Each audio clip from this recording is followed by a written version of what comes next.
दोस्तों जरा सोचिए, अगर मैं कहूं कांग्रेस बिहार की इस बड़ी राजनीतिक दौड़ शुरू होने से पहले ही फंसता दिखाई दे रहा है तो क्या यकीन होगा? शायद नहीं। आपको लगेगा मेरी बात निरर्थक है, लेकिन मैं आपको आज वो बताने वाला हूं जिसके बाद शायद आप भी मानेंगे वाकई कुछ सच्चाई छिपी है। दशकों से बिहार के लोगों की जिंदगी चुनावी वादों के इंतजार में कटती रही है। गांव वही, रास्ते वही, बिजली की दिक्कत और रोजगार का सपना बस सपना रह जाता है। हर चरण चुनावी प्रचार का बदलाव देखने का दावा करता है, मगर लोगों की हालत नहीं बदलते। लेकिन इस बार कहानी सिर्फ वोटों या आंकड़ों की नहीं है, सोच की है।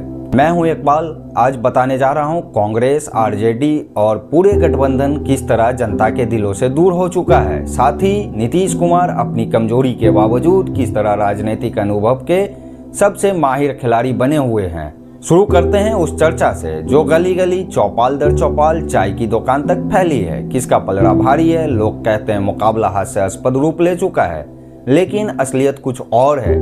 बिहार एक अदृश्य बयार बह रही है जो न मीडिया दिखाती है न अनौपचारिक आंकड़े। यही बयार कांग्रेस की नाव शुरुआत से ही डगमगा रही है। कुछ साल पहले कांग्रेस को जबरदस्त मौका मिला था, पर उन्होंने क्या किया? सीट साझेदारी को लेकर तकरार, नेतृत्व की जिद और राजनीतिक चूक, यही उनकी सबसे बड़ी कमी बन गई। दूसरी ओर आरजेडी को पता था कि नीतीश कुमार की असली ताकत महिलाओं के समर्थन में छिपी है, लेकिन इस मोर्चे पर आरजेडी पूरी तरह सोई रही।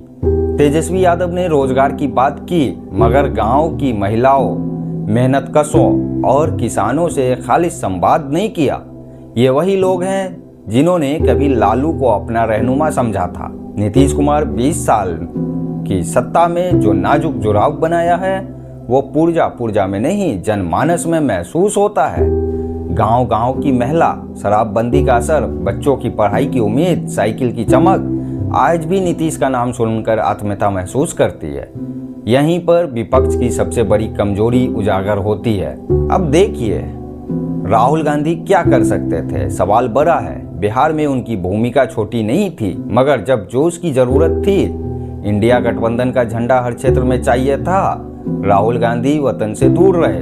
सत्ता पक्ष के प्रमुख नेता मैदान में हमेशा मौजूद रहे। प्रधानमंत्री, गृह मंत्री कई बार आगमन करते रहे, लोगों से सीधा संवाद करते रहे। राहुल गांधी की अनुपस्थिति ने कांग्रेस की समुचित ढांचे को और भी मजाक बना दिया। जो फैसला 2 महीना पहले हो सकता था, दबाव में आखिर दिन तक टाले गए। सीट साझेदारी की बहस महीनों खींच, और जब मामला सुलझा तब तक जन समर्थन ठंडा हो चुका था। अब आते हैं गठबंधन की तस्वीर पर। नाम में विशालता, अंदर सिर्फ उलझन। तेजस्वी यादव और अलवारू के बीच है कांग्रेस, आरजेडी की खुद खींचतान, ऊपर से प्रशांत किशोर का तीसरा रास्ता। इन सब ने सियासी माहौल को और उलझन भरा बना दिया। प्रशांत किशोर जानते हैं लड़ाई में कामयाबी मिलना आसान नहीं है, मगर उन्हें भी मालूम है अगर 20 से 25 सीट हासिल हो जाए तो पूरी बाजी पलट सकते हैं। यही डर हर दल के भीतर बैठा है। कोई तीसरा अचानक सियासत में चेहरा बदल देगा। बिहार की राजनीति में ऐसा झटका आम बात है। कई लोग कहते हैं जदयू इस समय कमजोर है, नीतीश की उम्र, उनकी हालत सब साफ दिखता है, मगर सिर्फ फिर भी स्थापित रहना इतना सरल क्यों नहीं? इसलिए कि नीतीश कोई सामान्य नेता नहीं, प्रतीक के रूप में खड़े हैं। चंद खामियां है, लेकिन कुछ तब्दीलियां भी दिखी हैं। महिलाओं में निर्जन समर्थन है जो किसी सर्वेक्षण में नहीं मिलता, मगर असरदार साबित होता है। अब मोदी सरकार ने भी उसी भाव को कैश करने के लिए नया कार्ड खेला। 10,000 रुपया खातों में। इसे रेवड़ी कहा जा रहा है, पर असल प्रभाव चुनावी समीकरण में दिखता है। गरीब युवतियों जब रकम देखती हैं तो राजनीति के दाव पेच भूल जाते हैं। अब बात करें नैरेटिव की। राजनीति सिर्फ मतदान का खेल नहीं है, भरोसा और भविष्य की कहानी है। विपक्ष ने इस बार अपने दृष्टिकोण की कोई ठोस बात सामने नहीं रखी। सत्ता पक्ष बेशक कुछ आक्षेप झेले, मगर जनता को सपना दिखाते हैं। विकास, ताकत, गौरव। विपक्ष क्या कर रहा है? हम भाजपा नहीं हैं। ये शिकायत है, कहानी नहीं। और जनता को शिकायत नहीं, दिशा चाहिए। नेता कहते हैं नई शैली, शांति, भीड़ भाड़ से दूर, चर्चा में गहराई, मगर बिहार कोई दफ्तर नहीं है। राजनीति यहाँ चौपाल, गली, चाय की दुकान, खेतों में दिल से होती है। नेता से सीधा संवाद, आंखों में आंख डाल कर जज्बात से वोट पड़ता है। अगर जोश रूह की कीमत चाहिए, जिसे बाहर वाला नहीं अपने भीतर वाला का नेता ही समझ सकता है। अलबारू का नाम सुनकर गांव वाले आज भी उन्हें बाहरी मानते हैं। कांग्रेस की सबसे बड़ी गलती थी समय। जिन योजनाओं में गति आ सकती थी वह समय से बहुत पीछे रहे। जदयू, भाजपा, यहाँ तक के प्रशांत किशोर भी बड़ी रणनीतियां बना चुके थे। टिकट बंटवारे और गठबंधन की बात महीनों खींचती रही। अंत में भरोसा चरमराने लगा। अब नागरिकों को यही उत्सुकता है कि असली बदलाव कब आएगा। गौर करें, बिहार की राजनीति अब प्रतिष्ठा, सम्मान, उम्मीद और जमीन की बात पर आ चुकी है। लोग कहते हैं यूपी में सड़कें बनती है, बिहार में कब? झारखंड में उद्योग बढ़ रहे हैं, बिहार में वजह क्या है? इन सवालों के जवाब विपक्ष से चाहिए थे, सत्ताधारी से नहीं। तेजस्वी अगर प्रत्येक क्षेत्र में पहुंचते हैं और कहते हैं प्रधानमंत्री गुजरात को कितना दिया, बिहार को क्या मिला, तो युवाओं में उम्मीद जगती है। सोचिए, बेरोजगारी सबसे बड़ा मुद्दा नहीं है इस क्षेत्र में। सम्मान, इज्जत, रुतबा, ये सबसे बड़ा दर्द है।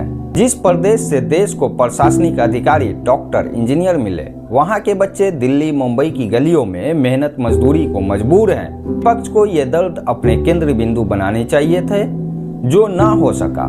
प्रशांत किशोर भी जानते हैं कि वेदना छूने की कोशिश कर रहे हैं। बिहार को बिहारियों से बदलो, मगर अकेले ये मुकम्मल नहीं है। तेजस्वी के पास था मौका इस दर्द को गले लगाने का, मगर संवाद का दायरा काफी सीमित रहा। अब सोचिए, कांग्रेस व आरजेडी को सबसे ज्यादा किसकी जरूरत है? खुद में विश्वास, मेल मिलाप, समन्वय और जमीनी स्तर पर फर्क नहीं दिखता। अब नागरिक जब देखता है कि नेता आपस में तालमेल नहीं रखते, तो भरोसा टूटना लाजमी है। सत्ता में आने के बाद क्या वह दौर फिर चलेगा? गांव के लोग कहते हैं गठबंधन में उलझन ही उलझन है, समन्वय कहीं नहीं है। यही भाजपा की सबसे बड़ी कामयाबी। मीडिया ने भी इस नैरेटिव को हवा दी। विपक्ष ने इसका विरोध करने की भी जरूरत महसूस नहीं की। अब बुनियादी बातें, विधानसभा का रन अभी खत्म नहीं हुआ है, समय कम है, मगर निर्णायक मतदान अभी बाकी है।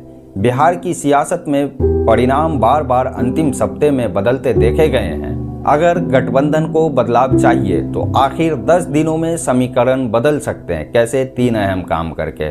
संगठित होकर उम्मीद की मिसाल कायम करें, महिलाओं और युवाओं पर मुद्दे खुलकर संवाद करें, रोजगार का ठोस रोड मैप सबके सामने रखें। आज जनता सिर्फ विकास की नहीं, भरोसे की तलाश कर रही है। विपक्ष ईमानदारी से, जज्बात के साथ संवाद करे तो माहौल बदल पाना मुमकिन है। आखिर में बिहार के नागरिकों का हौसला कभी थमता नहीं। मेहनत कशो गांववासी भी उम्मीद की चमक लिए मतदान करने पहुंचेगा। वह नेता नहीं, भविष्य के लिए वोट देगा। मगर अगर हर बार वही वादे, वही बहाने मिले तो आत्मविश्वास कहीं खो जाता है। इस दफा बिहार के लोग आंकड़ों से नहीं, दिल और जज्बात से चुनावी फैसला करेंगे। जिन्हें उनकी भावनाओं को समझा, उनका समर्थन मिलेगा। जो संवाद स्थापित कर सके, जनता की सीधे आंख में आंख डालकर बात ना कर सका, वह पीछे रहेगा, चाहे कितना भी पैसा, डेटा या प्रचार तंत्र हो। अगर आप इस क्षेत्र से हैं, आप महसूस करते हैं कि असलियत यह है, तो मेरी गुजारिश है इस वीडियो को मोहल्ले, हर क्षेत्र, गली चौपाल तक पहुंचाओ। भाइयों, चाचाओं, मित्रों को भेजिए। कमेंट्स में अपने जिले का नाम लिखिए ताकि पता चले ये सच्चाई कितने कोने तक पहुंची है। याद रखिए, ये महज चुनावी सवाल नहीं है, ये चरित्र, रुतबा, इज्जत, तहजीब की लड़ाई है। अगर हम आवाज नहीं उठाए तो आगे आने वाली पीढ़ी हमें सवाल करेगी कि हमने अपने हिस्से का काम क्यों नहीं किया। आइए डटकर, एकजुट होकर सच्चाई के साथ आगे बढ़ें। सच्चाई कहना कोई गुनाह नहीं है, बल्कि यह अगली नस्ल के लिए सबसे बड़ा तोहफा है। जय हिंद, जय बिहार। तब तक के लिए रखें अपना ख्याल।